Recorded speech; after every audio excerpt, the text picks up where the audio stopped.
ከዛ ፊት ቆራቢ ሊሆን ይችላል ቶ ምን አለፋ ካህን ሁላ ሊሆን ይችላል ግን ራሱን ባጠፋበት ጊዜ ያ ሰው የማያምን ነው የሚሆነው ማለት ነው ክርስቲያን በዚህ ምድር ላይ ምንም ተስፋ የለውም ሰው ለምን ነው ተስፋ የሚቆርጠው ስላገኛችሁት ደስ ይበላችሁ ደግሞ እንደገና ያገኛችሁት ክርስቶስ ስለማይለያችሁ ደግሞ በዛ ደስ ይበላችሁ እነተኛ ሐዘንም እነተኛ ደስታም ተጠቅልሎ የሚቆየን ገነትና ሲኦል ራሱን የሚያጠፋ ሰው በእግዚአብሔር ዘንድ ቅጣቱ ምንድነው እንዴት ይሻለናል የሚል የት ነው የምትሄደው ማለት በጣም ግራ የሚያጋባ ነገር ነው ማለት ብትኖርም ከእግዚአብሔር ጋር ብትሞትም ከእግዚአብሔር ጋር ነው ግን እነ ቅዱስ ዳዊት ብትሄዱ ይሻላችኋል ያሉት የት ነው ይሁዳም ደግሞ ራሱን ሊያጠፋ ሄደን የሚል የሄደው መጀመሪያ ወደ ሊቀ ካህናቱ ግቢ ነው አይተዋል ወዳሸጡት ለምን ወደዛ አሁን ሰተት ወዳሰሩት ትሄዳለህ እንዴ ድጋሚ ተመለሰ ቤተክርስቲያን ያንን ሰው ልክ ራሱን ባጠፋበት ቅስፈት ኢአማኒ ብላ ነው ተመዘግበው ምን ማለት የማያምን እግዚአብሔርን የካደ ብላ ተመዘግቧለች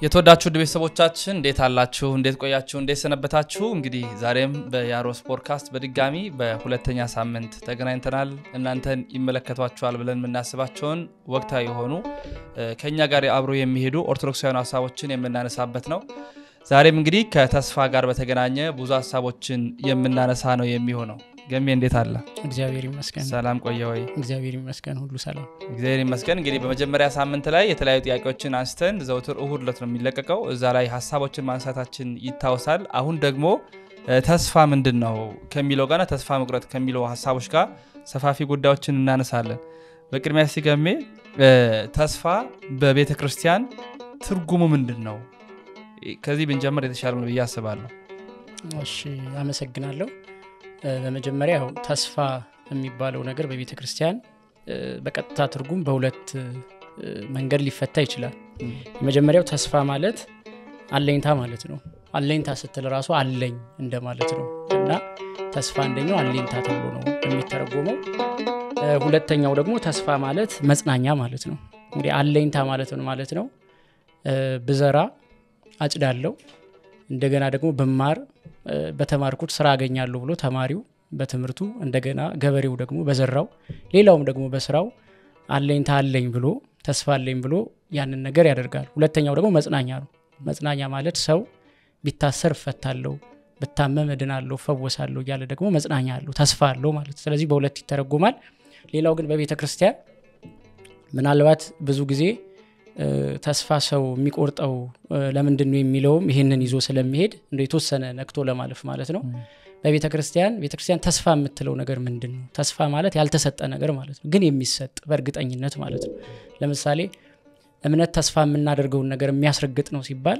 መንግስተ ሰማያትን አላየናትም ነገር ግን እንደምንወርሳት እርግጠኛ ነን ስለዚህ ለክርስቲያን ተስፋው መንግስተ ሰማያት ነች ማለት ነው ክርስቲያን በዚህ ምድር ላይ ምንም ተስፋ የለውም ማለት ዘርቶ አጭድም ማለት እንደዚህ ማለት ሳይሆን ግን ትልቁ ተስፋችን ያልተሰጠ ተስፋ የሚባለው መንግስተ ሰማያት ብቻ ነው የተሰጠ ነገር ተስፋ አይባል ለምሳሌ እኔ ለአንድ ሰው 100 ብር ሰጣለሁ ብለው እስከሰጠው ድረስ ያ ተስፋ ነው ከሰጠውት በኋላ ግን ተስፋ ሊሆን አይችልም በቃ እየበላው እየጠጣው ነው ማለት ነውና በምድርኛ ያልተሰጠን ምን ነገር አለ ስለዚህ ሁሉ ነገር ተሰጥቶናል ስለዚህ በዚህ ምድር ያን ያክል ጓግተን ተስፋ የምናደርገው ነገር አይኖርም አባቶቻችን ለዚህ ነው ሲገረፉ ሲደበደቡ ደስ ይያላቸው የሚወጡት ግርፋት ስለማያም ሆኖ አይደለም የሚያም ነገር ነው ግን በመንግስተ ሰማያት ተስፋ ይሄንን ዓለም ረስተውታል ስለዚህ ተስፋ ማለት ሌላኛው አሁንኛ ብዙ ጊዜ መዝሙሮቻችን ላይ እንደው በፊት የሚሰሩት ላይ አንዳንድ ክሊፖች ይሰራሉና በዛ ላይ አንዳንድ ስተቶችን እናያለን ተስፋን በተለየ ወይም ደግሞ ባነሰ የሚተረጉሙ ክሊፖችን እንመለከታለን ለምሳሌ አንድ ሰው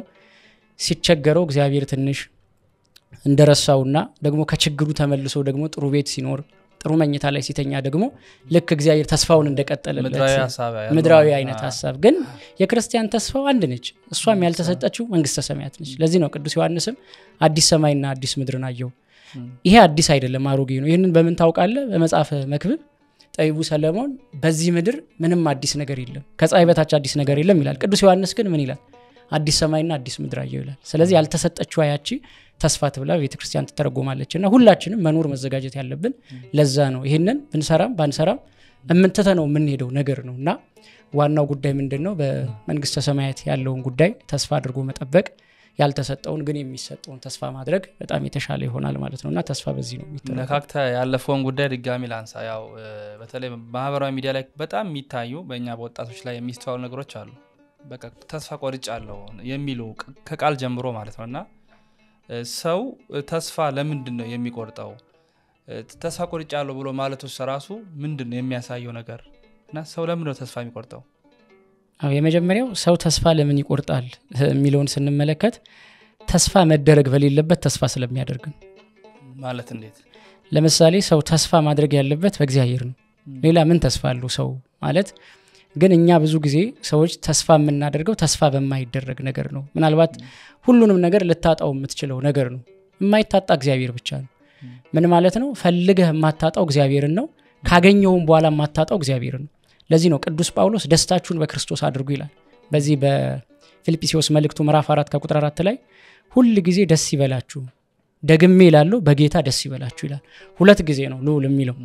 አንድ ጊዜ ደስ ይበላችሁ ይልና ለሁለተኛ ጊዜም ደግሞ ደግሜ ይላል ደስ ይበላችሁ ይላል። ለምንድን ነው ሁለት ጊዜ መናገር ያስፈልገው የሚለውን ብንመለከት የመጀመሪያው ለምሳሌ አንተ በጣም የራቀ ዘመድህን ስታገኘው አቅፈ ሰላም ብለ ደስ ይላል።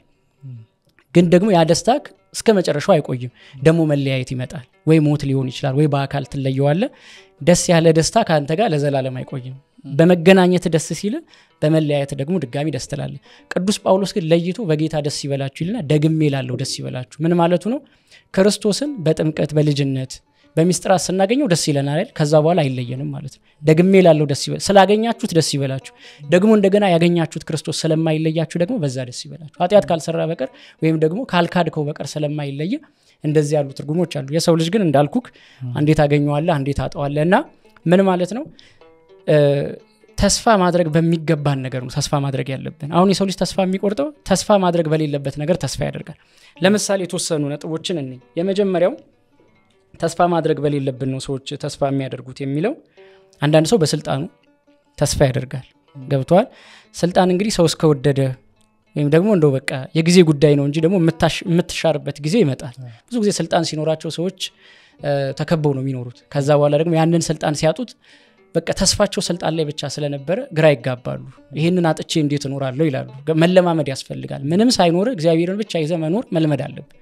ሁለተኛ ሰው በንብረቱ በሀብቱ ተስፋ ሊያደርግ ይችላል። ያም ደግሞ ዘላቂ አይደለም። በነገራችን ላይ ሁሉ ጊዜም አስተማማኝ ነገሩ ከእግዚአብሔር ጋር መኖር ነው። ለዚህ ነው ማርያምስ የማይቀሟትን በጎ ዕድልን መረጠች የሚባለው ለዚህ ነው። ያ ማለት ነው ከክርስቶስ ቃል ጋር መኖር ማለት ነው። አሁን አንተ እድል የሚባሉ ነገሮች ይመጣሉ በህይወት ሎተሪ ሊደርስ ይችላል፣ የመሳሰሉ ጉዳይ ሀብት ልታገኝ ትችላለህ። ያ ነገር ግን ሊጠፋ ይችላል። የተማርከው ቃል እግዚአብሔር ግን ማን ይወስድብሃል? ራስ በሰይጣን ካላስነጠቅ በቀር ሁሉ ጊዜ ካንተ ጋር የሚቆየው ይሄ ነው። ሌላኛው ደግሞ ወንድም በሴት ፍቅር ሴትም ደግሞ በወንድ ፍቅር ያንን ተስፋ ሊያደርግ ይችላል። ግን ያም ደግሞ ሊጠፋ ይችላል። ሁሉ ጊዜ እንዳልኩ በቃ ካገኘኸው የማታጣው እግዚአብሔርን ብቻ ነው። ምክንያቱም ፈጥሮሃልና ያኖርሃል። ያንን ተስፋ ማድረግ መለማመድ ያስፈልጋል። ግን በመጽሐፍ ቅዱስ ይሄን ሁሉ ነገር አጥቶ ተስፋ ያልቆረጠ ሰው አለ።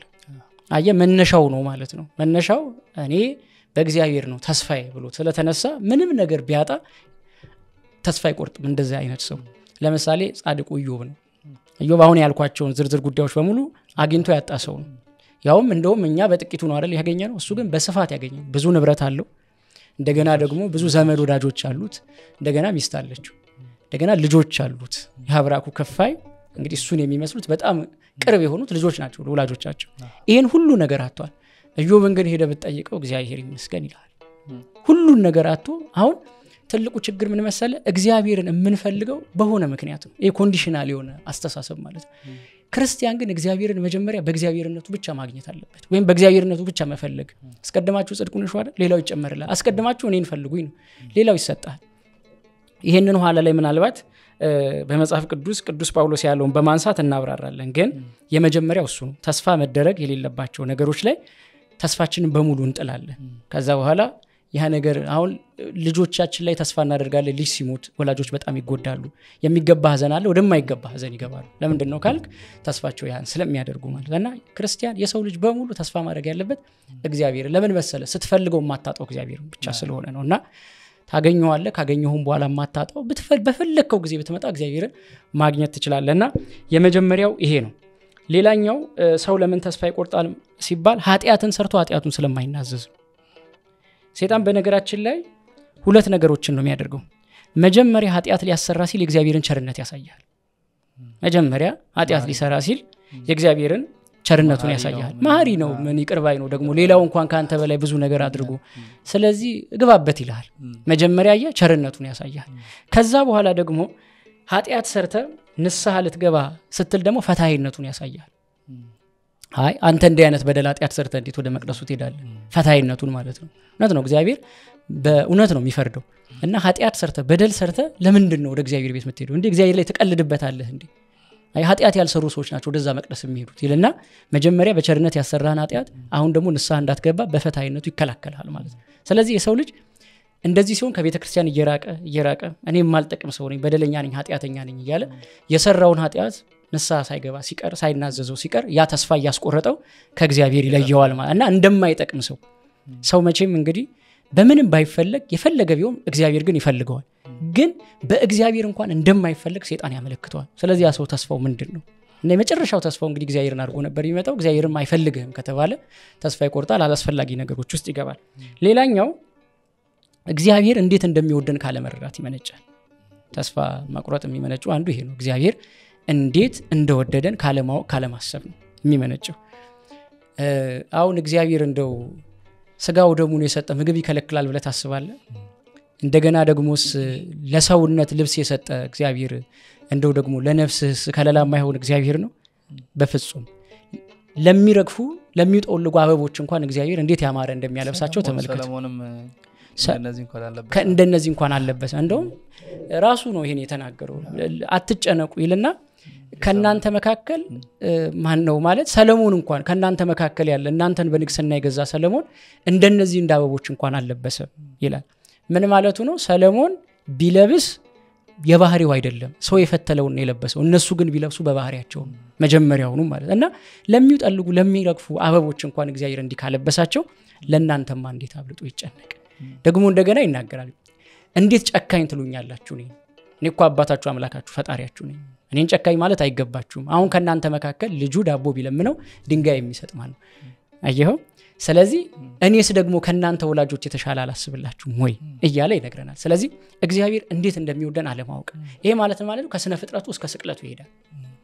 ከስነ ፍጥረቱ ማለት እግዚአብሔር እንዴት አድርጎ ነው ወዶ የፈጠረ ስትል በአምሳሉ ባህሪያውን ይፈጠረ። ማን ነው ከስነ ፍጥረት እንደዚህ የተፈጠረው? ማንም። እንዲወደደህን እግዚአብሔርን ነው በሱም ተስፋ የለኝም ብለ እየካድከው ያለው ማለት ነው። እና ከክደት ሁሉ ትልቁ ክደት ደግሞ እግዚአብሔር የለም አይረዳኝም አያግዘኝም ብሎ መካድ ነው።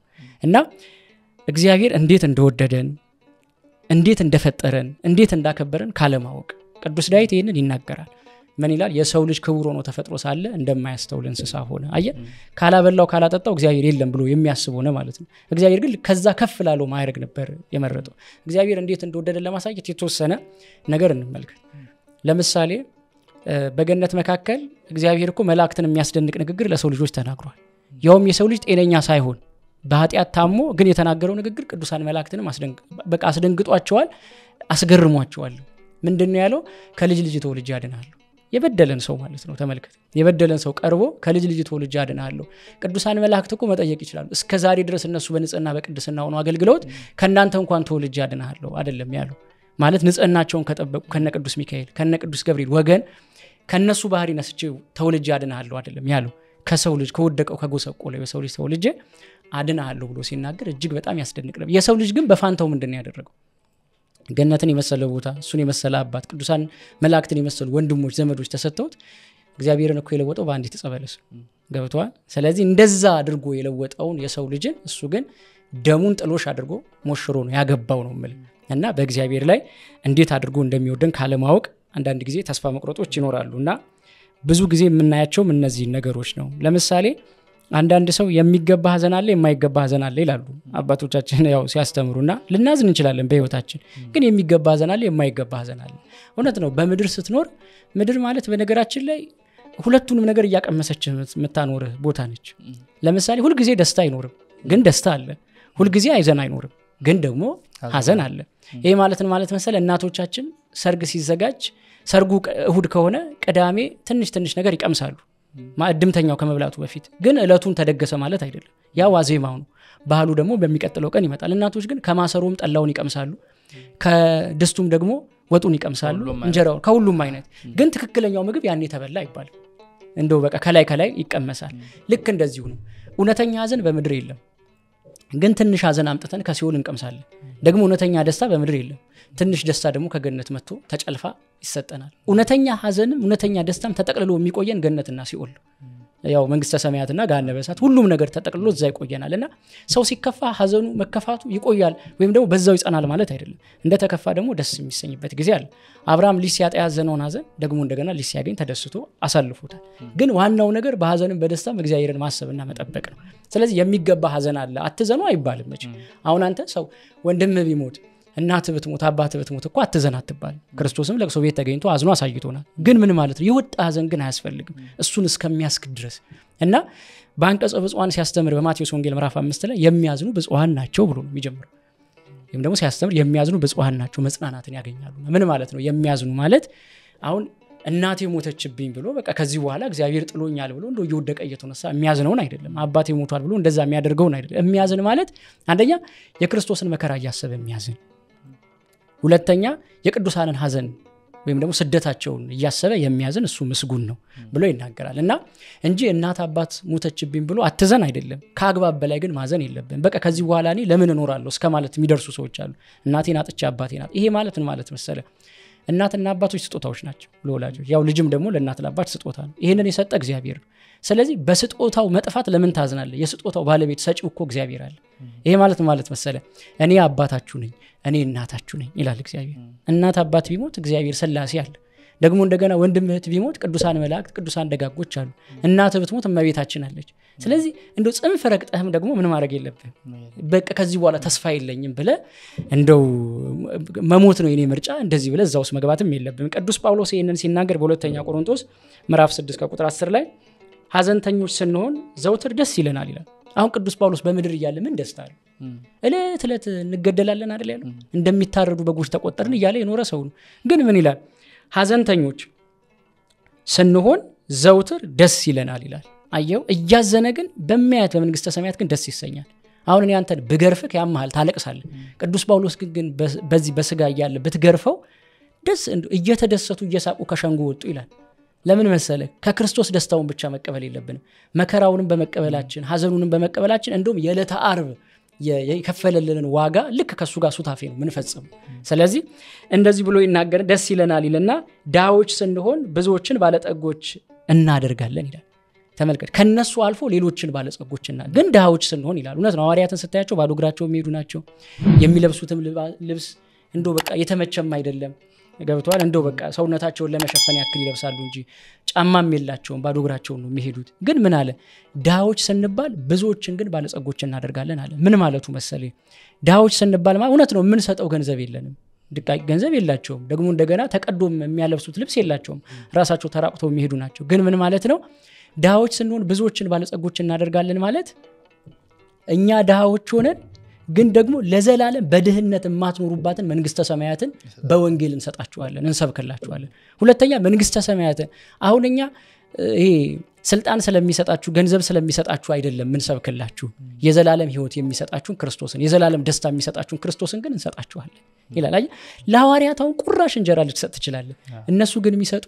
መንግስተ ሰማያት የሚያወርሰውን ክርስቶስን ነው የሚሰጡ ስለዚህ አባቶችንም እንደዛ ነው ማየት ያለብን እነሱ ባዶ እግራቸውን ተንከራተው እንደዚህ መጥተው አንተ ቁራሽ እንጀራ ለነሱ ስለሰጣቸው ትልቅ ነገር ያደረክ ይመስላል ግን እንደዛ አይደለም እነሱ ግን በፈንታው የሚሰጡ ምንድነው ነው አየ ስጋው ደሙ ነው እኮ የሚሰጡ ማለት የሚያቀብሉ እነሱ ናቸው ስለዚህ ብዙዎችን ግን ባለጸጎች እናደርጋለን ይለና አንዳች የሌለን ስንሆን ሁሉ የኛ ነው ይላል እንዲህ ብሎ ነው የሚዘጋው አሁን ክርስቲያን ምንም የለኝም ብሎ የሚያስበው ቤት ከሌለው የሆነ ነገር ከሌለው ምንም የለኝም ይላል የሚገርም ግን ሁሉ ሳይኖር እግዚአብሔር ቢኖር ይሻላል ወይም ደግሞ ምንም መኖሪያ ሳይኖር ወይም ደግሞ ምንም ሀብት ገንዘብ ሳይኖር መንግስተ ሰማያት ብትኖር ይሻላል ሰው ግን ያችን ማሰብ ይሳነዋል እና ሁሉም የላቸውም ስንባል ሁሉ የኛ ነው ማለት ነው ስንታይ እውነት ነው ምንም የሌለን ዳዎችን መስላል ሁሉ የኛ ነው ማለት ግን የሁሉ ባለቤት እግዚአብሔር ግን የኛ ወይም ደግሞ ከኛ ጋር የሚሰራ ነው ማለቱ ነው ሁሉ በሱ ሆነ አይደል የሚለው ከሆነው አንዳች እንኳን ያለርሱ ምንም የሆነ የለም ብሎ ይናገራልና የምትቀበለውም ነገር ከእግዚአብሔር ያልሆነ ነገር አይደለም ገብቶሃል ሐሳቤው እና እግዚአብሔር ደግሞ ልክም ጭምር ስለሆነ ነው አሁን እኛ የምናስበው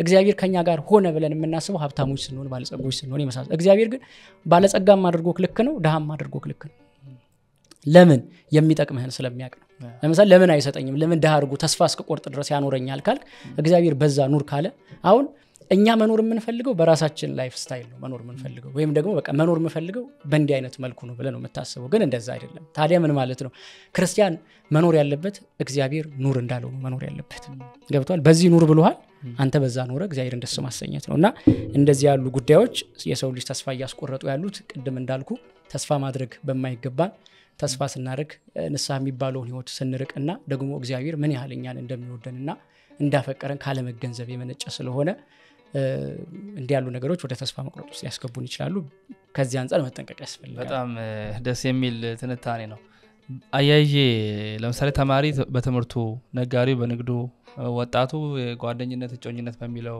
ወላጆች በልጆቻቸው ብቻ ሁሉም በየራሱ ነው ተስፋ ወደ መቁረጥ የሚሄደው በዚህ በስጋ ነገር ቅድም እንዳልከን ታዲያ ተስፋ የመቁረጣቸውን መጨረሻ ደግሞ የሚያደርጉት ሰዎች ራሳቸውን ወደ ማጥፋት ሲሄዱ ነው ተለምዷዊ ቃላት አሉ ብንሄድ ይሻላል እንዲ ምን ቪዲዮ ሁላ ሰርተው ማለት ነውና መጨረሻውን የሚያደርጉት በቃ ተገላገልኩኝ እቺን ዓለም ብለው የሚያሳዩት ወይ የመጨረሻ ነጥባቸው የሚያስቀምጡት ራሳቸው ላይ በመወሰን እና ራሳቸውን በማጥፋት ነውና እንዲህ አይነት የተለምዷዊ ነገሮችን የተመለከተን በተለያየ መንገድ ራስን በመወርወር ሊሆን ይችላል ራስን በማረግ መርዝ በመጠጣት እንዲ ያላስፈላጊ በጣም የሚከባብዱ ነገሮችን በተለይ በዚህ ዘመን ወጣቶች ላይ ማህበራዊ ሚዲያ ላይ በተለይ አሁን ኦፊሻል ሆኖ ሰዎች ሁላ እንዲከተሏቸው እስኪመስል ድረስ ሲደረግ እናያለንና ጥያቄው ምንድነው ራሱን የሚያጠፋ ሰው በእግዚአብሔር ዘንድ ቅጣቱ ምንድነው እስኪ ላይ ያሳፍጥ ከዛ በፊት ምናልባት የተጠቀምከው አማርኛ አለ ብዙ ጊዜ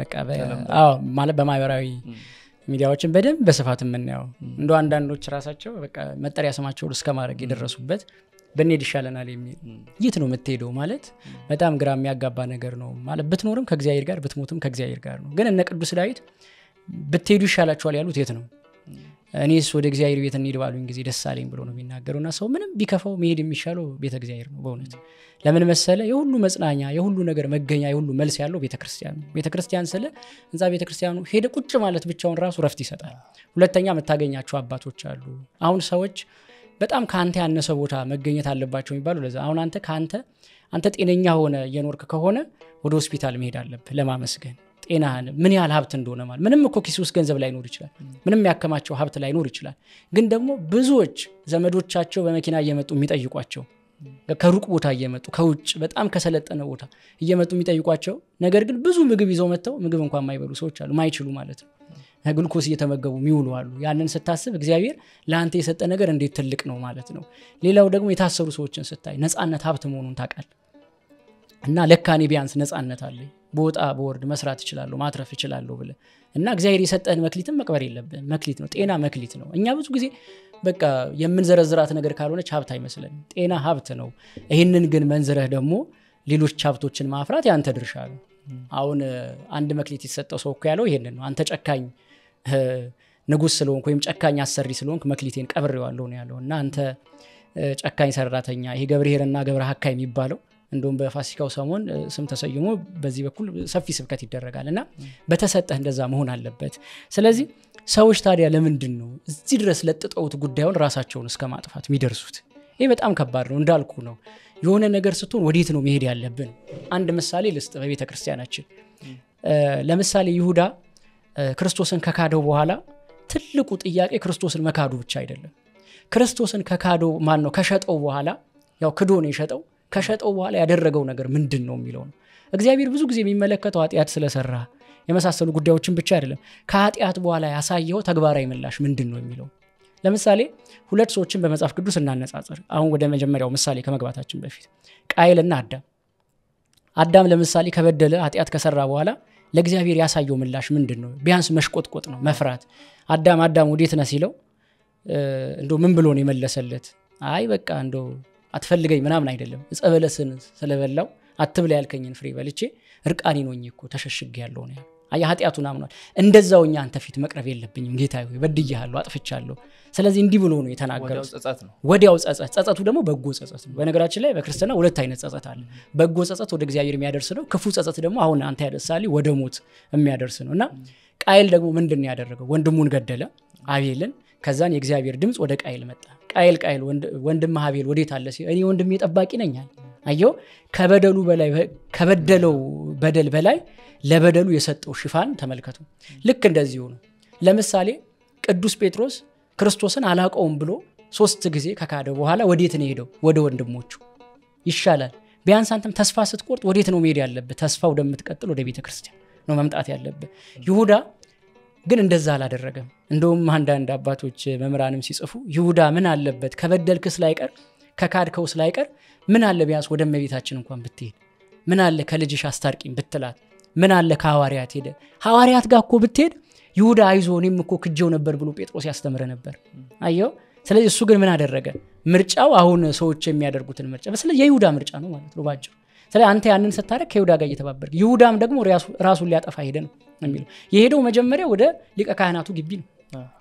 አይተዋል ወዳሸጡት ለምን ወደዛ አሁን ስተት ወዳሰሩት ትሄዳለህ እንዴ ድጋሚ ተመለሰ ስተት መስራት ሳይንስ ያንን ስተት ወዳሰራ ወደ ሰይጣን ድጋሚ ትሄዳለህ ለምን ወደ ቤተክርስቲያናት መጣ ቢያንስ ቀለል ይላል እሱ ግን ቢያንስ ቢሄድ ወደ ሐዋርያት ጉባኤ ቢሄድ የቅዱስ ጴጥሮስን እንደዛ ማድረግ ይሰማል ቅዱስ ጴጥሮስን ከማረውማ እኔን ደግሞ አሁን ይመረኛል ብሎ ቢያንስ የሆደ መንገድ የጽድቅ መንገድ ያገኝ ነበር ይሁዳ ግን እንደዛ አላደረገም ያንን ምርጫ መረጠ ስለዚህ ሁለት ምርጫ ነው ያለው ወይ እንደ ቅዱስ ጴጥሮስ ተጸጽቶ ወደ እግዚአብሔር መመለስ ወይ ደግሞ እንደ ይሁዳ ወጥቶ መቅረት ማለት ነው እና ታዲያ አሁን ቅጣቱ ምንድነው በቤተክርስቲያን ራሱን ያጠፋ ሰው እንዴት ነው የሚታየው የሚለው ነው ትንሽ ማብራሪያ እንስጥ እዛ ላይ ለምሳሌ የሰው ልጅ ካደ የሚባለው መልኩን ሲያጣ ማለት በቃ የተፈጠረው እግዚአብሔር መልክ ይዞ ነው ያንን ሲያጣ በቃ ይበድላል ወይም በበደል ባጢያት መልኩን ያጣል ማለት ልክ እንደ ሪያ ማለት ነው ሪያ ለምሳሌ ሪያችሁን በእንቆቻችሁን በሪያ መካከል አትጣሉ የተባለው ለዛ ነው ሪያ መልኩን አይወደው ገብቷል ሐሳቢው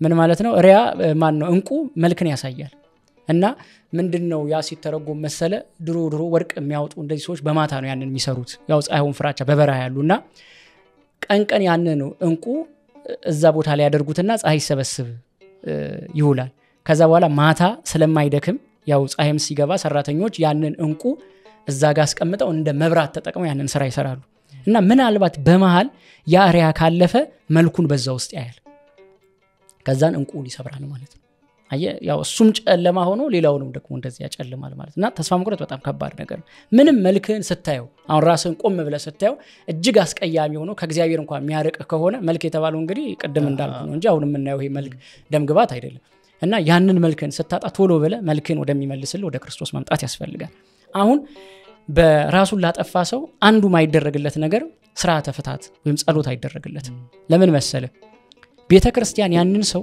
ልክ ራሱን ባጠፋበት ቅስፈት ኢአማኒ ብላ ነው ተመዘግበው ምን ማለት የማያምን እግዚአብሔርን የካደ ብላ ተመዘግቧለች አየው ለምን መሰለ እግዚአብሔር አለ ብሎማ ቢያምን ኖሮ ያ ሰው ምንም በደል ቢሰራ ምንም ኃጢአት ቢሰራ በደል ኃጢአቴ ከእግዚአብሔር ቸርነት አይበልጥም ብሎ ይመለስ ነበር ስለዚህ ምን ያደርጋል እግዚአብሔር ትቶኛል ይያለ ነው ማለት ነው ሰው ለምሳሌ ምናልባት ያጣው ንብረት አሳስቦት ነው ራሱን የሚያጠፋው ወይም ደግሞ የወለዳቸው ልጆች ስለሞቱበት አይደል ከዚህ በኋላ እግዚአብሔር ትቶኛል ስለዚህ እግዚአብሔር ከኔ ጋር አይደለም እኔ ፈለኩትን ነገር አደርጋለሁ እግዚአብሔር በኔ ውስጥ አይመለከተውም ይያለ ገባክ ሳቢው እግዚአብሔር በኔ ውስጥ ምንም የመወሰን መብት የለውም ስለዚህ ራሴ ላይ ራሴ ወሰናለሁ ይላል ስለዚህ ኤቲስት ይሆናል ማለት ነው የዛን ጊዜ ምን አይለው አያምንም በቃ አያምንም ስለዚህ ቤተክርስቲያን እንዴት ነው የምትመዘግበው እንደማያምን ሰው ነው የምትመዘግበው ምን ማለት ነው ቅድም እንዳልኩ ነው እግዚአብሔር በኔ ህይወት ውስጥ አይመለከተውም እግዚአብሔር የለም ይያለ ነው ማለት ነው እግዚአብሔር ከኔ ጋር አይሰራም እኔም ከእግዚአብሔር ጋር መስራት አልፈልግም እግዚአብሔር ቢኖር ኖሮ እንዲህ ያለ ነገር አይገጥመኝም ስለዚህ እግዚአብሔር ምን ብሎኛል ትቶኛል ተለይቶኛል እኔም ከእግዚአብሔር ተቆራርጫለሁ ይያለ ነው ማለት ስለዚህ ምን ያደርጋል የራሱን ውሳኔ ይወስናል የዛን ጊዜ ከዛ በፊት ምናልባት ያ ሰው ቆራቢ ሊሆን ይችላል በነገራችን ላይ ለሐሳብ ወይም ደግሞ ለማያምኑት ብቻ የተነገራል ለራሱ ለኦርቶዶክስ ነው የተነገረው ከዛ በፊት ቆራቢ ሊሆን ይችላል ምን አለፋ ካህን ሁላ ሊሆን ይችላል ግን ራሱን ባጠፋበት ጊዜ ያ ሰው የማያምን ነው የሚሆነው ማለት ነው ለምን እንዳልኩ ነው እኔ ጋር ያለው ችግር እግዚአብሔር ጋር ካለው መፍትሄ ይበልጣል ይያለ ስለዚህ እግዚአብሔርን እርዳታ አልፈልግም በራሴ እወጣዋለሁ በራሴ የሆነ ነገር አደርጋለሁ ብሎ እግዚአብሔር የሰጠው ነፍስና ስጋው ላይ እግዚአብሔር ከዚህ በኋላ አይመለከተው አሁን ልብ በል አንተ የገዛው ዕቃ ቤት ቁጭ ብሎ አንድ ሰው መጥቶ ገብቷል በዚህ ዕቃ አንተ መብት የለም ሲል ምን ይሰማል ምንም መብት የለ እንዴ እኔ ነኝ እኮ የገዛውት የለም አይደለም ቢል ምን ትላለህ ልክ እንደዛ ነው የፈጠረህን እግዚአብሔርን ከዚህ በኋላ በኔ ህይወት ምን አይልህም አይመለከትህም ስለዚህ እስካሁን ድረስ አላገስከኝም አልረዳኝም ከዚህም በኋላ አትረዳኝም ካንተ ጋር ምንም አይነት ህብረት የለኝም እንደማለት ነው ዳዊት በመጽሐፍ ሰነፍ በልቡ ሰነፍ በልቡ እግዚአብሔር የለም ይላል ብሎ እንደተናገረው ማለት ልክ እንደ ይሁዳም ያለው ይሄንን ነው እንደውም የሚገርም ነገር የሆነ ብልጣብልጥነት ነው የሆነ ማለት በቃ እንዲ ተጨንቄ አይነት ከምኖር ለምን እርፍ አልልም አይነት ምን እረፍት አለ በነገራችን ላይ ገነትና ሲኦል እኮ ማለት ሌላ ትርጉም የላቸው ገነት ማለት እግዚአብሔር ያለበት ህይወት ማለት ነው ወይም ክርስቶስ ያለበት ህይወት ማለት ነው ሲኦል ማለት ደግሞ ክርስቶስ የሌለበት ህይወት ማለት ነው ስለዚህ ክርስቶስን ከደ ምንድነው እዛ መታገኘው ማረፊያ ክርስቶስ እያለ እዚህ ተጨንቀበት ኖር አይሻል ገብቷል ክርስቶስ የሌለበት ማለት ክርስቶስ ከሌለበት የደስታ ህይወት ክርስቶስ ያለበት የመከራ ህይወት ይሻላል ለዚህ ነው ክርስቶስ ያለበትን የመከራ ህይወት ሐዋርያት የመረጡት ለዚህ ነው ስለዚህ እኛም እንደዛ ነው ማድረግ ያለብን ለምን እግዚአብሔር ያሳልፈዋል እውነተኛውን ደስታ ደግሞ እግዚአብሔር ከሞት በኋላ ስጦታ መስጠት የሚችል አምላክ ስለሆነ እኛ ግን ተስፋችንን በሙሉ እዚህ ነው የምናደርገው በቃ ሁሉም ደስታ ያለው እዚህ መስለናል ሁሉም ሀዘን ያለው እዚህ መስለናል በቃ የፍጻሜው በሙሉ ይሄ መስለናል ግን ይሄ አይደለም ከዚህ ህይወት በኋላ ደግሞ ለዘላለም የሚኖር ህይወት አለ ለጥቂት ጊዜ የምትኖራትን ህይወት እንደው አጣው ጎደለብኝ ብለ እንዴት የዘላለም ህይወትን ታበላሻለህ ስለዚህ በመከራም ቢሆን ከእግዚአብሔር ጋር ኖሮ ደግሞ መጨረሻ ላይ ከእግዚአብሔር ጋር በደስታ መኖር ይሻላል ያለ እግዚአብሔር በደስታ ኖሮ መጨረሻ ላይ እግዚአብሔር የሌለበትን ህይወት ከማግኘትና ወንድሞችም እህቶችም ያን ያክል እንደው በጣም እዚህ ደረጃ እስክንደርስ ድረስ ተስፋ መቁረጥ በጣም አስቸጋሪ ነው ቀደም እንዳልኩ ነው ላይመቸን ይችላል ላይደላን ይችላል ሁላችንም መከራ አለብን በነገራችን ላይ በጣም ብዙ ገንዘብ ቢሰጥ ደግሞ አብሮ መከራ ሊመጣ ይችላል አሁን የትኛውም ሀብታም ብትለው የፈለገ ቢሆን እኮ ጉድለት አለበት አይደል ሰው ራሱን ችሎ ኖሮ ያቅም ልውል አሁን በተለምዶ ሰው 18 አመት ሲሞላው 20 አመት ሲሞላው ሰው ራሱን ቻለ ይባላል በፍጹም ፍጥረት ራሱን ችሎ ያቅም እንደው ከኛ በላይ የምትሆን ፀሐይ እንኳን ራሷን የቻለች አይደለች ብርሃኑን የምታገኘው ከእግዚአብሔር እውነት ነው የሚያወጣት የሚያገባት እግዚአብሔር ራሱን ችሎ ይወጣል ከቤት የሚባለው ይሄ አንዳንድ ለስጋ ህይወት ምናምን የሚነገር ነው ግን አሁን አንተ ሀብት ቢኖር ገንዘብ ቢኖር እንደው ዓለም ላይ ያለው ሀብት በሙሉ ለአንተ ቢሰጥ መተንፈስን ታቆማለህ ግን ያንን ስርዓት በገንዘብ ነው እንዴ አይደል ራስን ቻልክ አይባል ስለዚህ ራስን ኦክሲጅን ማቋቋም አለብህ ራስን ካርቦን ዳይኦክሳይድ ደግሞ ማስወጣት አለብህ እንደዛ የግድ መብላት አለብህ የግድ ልብ መምታት አለበት እነዚህ ሁሉ ነገሮች ራስን ስለቻልክ ደግሞ ስላለ በቃ የራስህን ነገር ክሬት ታረጋለህ ማለት አይደለም እግዚአብሔር ብቻ ነው እርዳታ ሳይፈልግ መኖር የሚችል ምንም ነገር እግዚአብሔር አሁን ፍጥረቱ በሙሉ ሳያስፈልጉት ወይም ደግሞ ፍጥረቱ በሙሉ ባይኖሩ መኖር የሚችል እግዚአብሔር ነው አንተ ግን ያለ እግዚአብሔር መኖር አትችልም ስለዚህ እንዴት መኖሪያህን የሚያኖርህንም እግዚአብሔር እንዴት ከርተ እንዲያነት ውሳኔ ውስጥ ገባል ሰው ግን እንዳልኩ ነው በቃ ከሌ ራሱን ችሎ እንደዚህ እየኖረ እኔ ደግሞ እንደዚህ ሆኜ ደግሞ የቤተሰብ ተጽዕኖ አለ አንተ እንደዚህ ሁሉ ነገር ደግሞ በጊዜውና በሰዓቱ ይሆናል ስለዚህ እግዚአብሔር እስከ መጨረሻም ደሃ አድርጎ መኖር የሱ ፍቃድ ነው ደግሞ ባለጸጋም ቢያደርግ የእግዚአብሔር ፍቃድ ነው ግን ምን ማለት ነው እንዲህ ስልክ እንደው ባለጸግነት ሌላ ጉዳይ ደግሞ ሀብት ማን ነው ደሃ መሆን ደግሞ ሌላ ጉዳይ ደሃዎች ሁሉ ጊዜ ይጸድቃሉ ምናም ማለት አይደለም ግን እንዳልኩ ነው እግዚአብሔር ኑር እንዳለ ተቀበለ ያንን አምነህ ስትኖር እግዚአብሔር በዛ ደስ ይሰኛል ምክንያቱም በጥቂቱ የታመነ በብዙ ይሾማል በጥቂት መከራ ከታመንክ ለትልቅ ኃላፊነት ደግሞ ትታጫለህ በትንሽ መከራ የምትሸነፍ ከሆነ እግዚአብሔር እንዴት ለትልቁ ማይረግ ይሾማል ስለዚህ አይሆንም ማለት ነው እና እግዚአብሔር ክፉም ሲመጣ እግዚአብሔር ያሳልፋል በጎም ሲመጣ ደግሞ እግዚአብሔር ያጸናል እያሉ ከእግዚአብሔር ጋር ኑሮን ማድረግ ነው እንጂ እንዳልኩ ያን ያህል ተስፋ የሚያስቆርጥ ደግሞ እንደው ምን አጣውስ ብለ በእውነት አሁን ይሄ ለምታይቶ ለሚጠፋ ሰው እኔ ሁሉ ጊዜ ወደ ቀብር ቦታ ወደ ቀብር ስፍራ ቤት ደስ ይለኛል ለዚህው ነው ሰው ራሱን ያጠፋው ትላል በቃ ይረሳል እኮ በጤናም በሰላምም ሞትክ ራስህንም አጥፍተህ ሞትክ ትረሳለህ እንደው ምን አንድ ገጠመኝ እዛ ቀብር ቦታ ላይ ቁጭ ብለን ያው መምህራን ያስተምሩ ይልክ ተቀብሮ ከመጣ በኋላ ትክክለኛ የወንጌል ቦታና መድረክ ይቺናተ ትክክል ሲሉ ካህሙሬ ላይ ገብቷል አይደል በቃ ትክክለኛ ማለት የሰው ልጅ መጨረሻው ማለት የመጨረሻውን ጉዞ ሲያደርግ ታያለ ራሱን ችሎ አይደለም በቃ የጻንነት የመጀመሪያው ህይወት ነው የሚሰጥ በጻንነት መቼም ራስን ችላ አትሄድም ታዝለ ነው ስለዚህ ያኔ መሰለ የሚሮጥ እንደዚህ የሚል ሰው እንደዚህ ሆኖ ያው በቃ ማለት ሁለተኛ ነገር ደግሞ እንደዛም ማርገህ እኮ ባትሞት መሞት አይቀርም እንደው መሞት ካልቀረ በጥሩ አግባብ በጥሩ መንገድ እንትን ማለት አይሻል ፍታት አለ መኖሩ አንደኛው ነው እና ሁለተኛ ነገር ደግሞ እግዚአብሔር የሚመዘግብ በቃ ክዶኛል ብሎ ስለዚህ ምን ይላል በሰው ፊት የካደኝ በሰማይ አባቴ ፊት እከደዋለሁ ይላል። ይሄ ነው ደግሞ ትልቁ ነገር። እግዚአብሔር የለም የኔን ችግር በቃ አይፈታልኝም ብለ የካድከውን እግዚአብሔርን እዛ ሄደ እንዴት አውቀዋለሁ ትላለህ? እኔም ደግሞ ገዱልኝ አላውቃችሁም ይላል። ለምን? በቃ አንተ የፈለከው እግዚአብሔር ለተድላ ደስታ ብቻ ነው ማለት ነው። ገብቷል? ግን ክርስቶስ አንተን የፈለገ በተድላ በደስታ ብቻ ነው አይደለም። በመከራ ውስጥ እኮ ነው ያገኘክ። ስለዚህ ሞቱን በሚመስል ሞቱ ከተባበርን ትንሣኤውን በሚመስል ትንሣኤ እንተባበራለን የተባለው ከመከራው መካፈል አለብን፣ ከረሃቡ መካፈል አለብን፣ ከጥሙ መካፈል አለብን። አንዳንድ ጊዜ እኮ ምግብ ስለሌለ ብቻ አይደለም ፈቅደህ እንኳን ታረገው የለ እንኳን ተገደህ ይቀርና ፈቅደህ እኮ ትራባለህ እና ፈቅደህ እንኳን ትቸገራለህ እኮና እንደነዚህ የመሳሰሉ ጉዳዮች። ስለዚህ ምን አጓግቶክ እንዳልኩክ ነው ስለማንሄድ ነው መምተኞች ያሉበት ስፍራ ስለማንሄድ እንደገና ደግሞ ስለማናስቀብር እንጂ የሰው ልጅ ፍጻሜ እኮ በቃ ያቺ ሰዓት ላይ ታያታለህ። ምንም ነህ በቃ አፈር ምን የመሰለ ሐር ሲለብሱ የነበሩ ሰዎችን እኮ ቆመት አስቀብራለህ አፈር ሲለብሱ። ይሄ ነው የሚያጓጓክ ታዲያ ምን ለማግኘት ምን አጣውስ ብለ ምን አጣው ትላለህ? አሁን ክርስቲያን ምን አጣው ይላል። በምንም እኮ አታመካኝ። ራሱ ክርስቶስ ቁጭ አድርጎ ለሐዋርያቱ ነግሯቸዋል። እናንተ ያያችሁትን ብዙዎች እኮ ሊያዩ ተመኝተው ነበር ግን አላዩ። እናንተ የሰማችሁትን ብዙዎች ለመስማት ተመኝተው ነበር ግን አልሰሙ። የናንተ ግን አይኖቻችሁ ያዩ አይኖቻችሁ የሰሙ ጆሮዎቻችሁ ንዑዳን ክቡራን ብፁዓን ናቸው ይላል። ምን ምክንያት አለ? አላየኸውም አንለውም ክርስቶስን አይተነዋል እንዴ ለተለት በመቅደስ እኮ ይገኛል።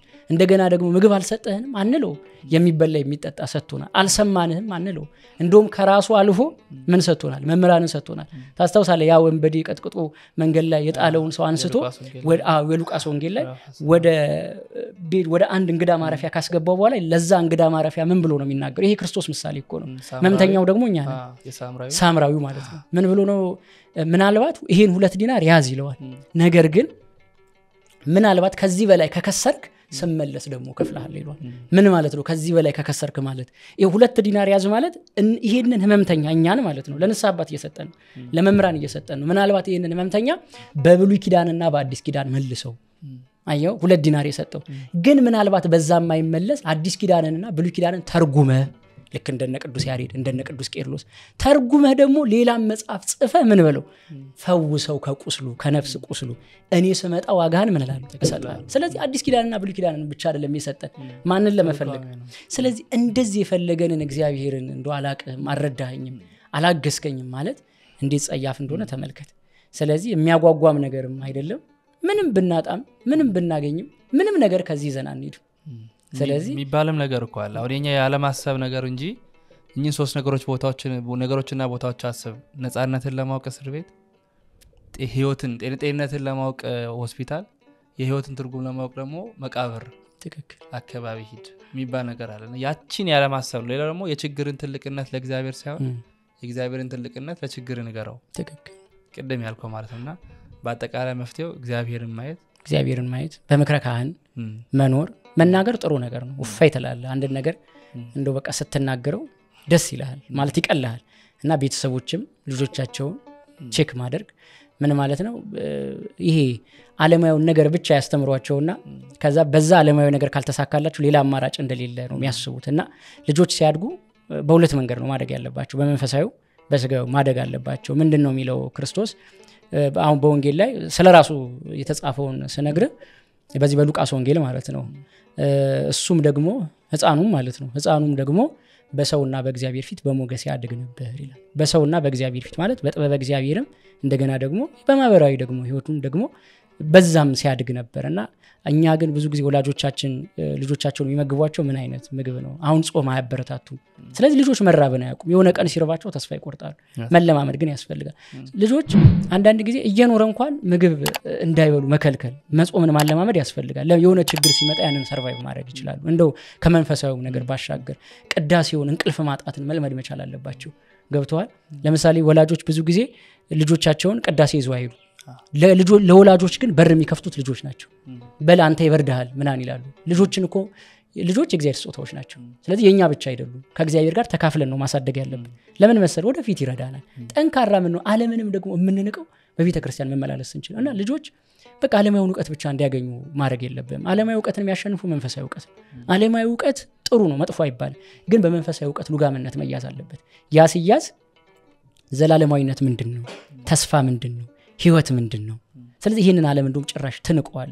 ብዙዎች እኮ ይሄንን በጣም ዝነኛ ሐኪሞች ሆነው እንደ ውጭ እንደኛ በጣም ለነሄድ የምናፈቃቸው ያደጉ ሀገራት ሄደው እኮ ተተው መተው በአንዲት ባዓት ተከተው ይኖራሉ በቃ ንቀው ተተው ምንም አላገኙበትም ሁሉን መረመርኩት ከጻይ በታች አዲስ ነገር የለም እንደተባለ ማለት ነውና ሁሉን ነገር መናቅ መተው ሳይሆን ግን በአግባብ በስርዓት መያዝ እንዲችሉ የልጆችን ማስተዳደግ ማን የወላጆች አስተዳደግ ለልጆች በጣም ወሳኝነት አለው እና ልጆች ከመክረ ካህን ጋር እንዲቆዩ እንዲኖሩ ይሄን ህይወት እንዲለማመዱ ማድረግ መቻል ያስፈልጋል እነዚህ ነገሮችን በማድረግ ደግሞ ከዚህ ክፉ ነገር መራቅ ይቻላል ነው ሁሉ እንግዲህ በጣም ደስ የሚል ውይይት ነበረ ብዙ ታተርፉበታላችሁ ብለን እናስባለን ቀጣይ ደግሞ በሌላ ርዕሰ ጉዳይ ወደ እናንተ የምንመጣ ነው የሚሆነው ጥያቄ ካላችሁ እንድናነሳው እንድንወያይበት የምትፈልጉት ሐሳብ ካለ ዛሬም በኮሜንት በቴሌግራም በተለያዩ ማህበራዊ ሚዲያዎች ላይ በቲክቶክም ጭምር ማስቀመጥ የምትችሉ ነው የሚሆነው የዛሬ መረጃዎቻችን የዛሬ ውይይታችን ይሄንን ይመስል ነበር ተሰነባበትን የቀጣይ ሳምንት ሰው ይበላል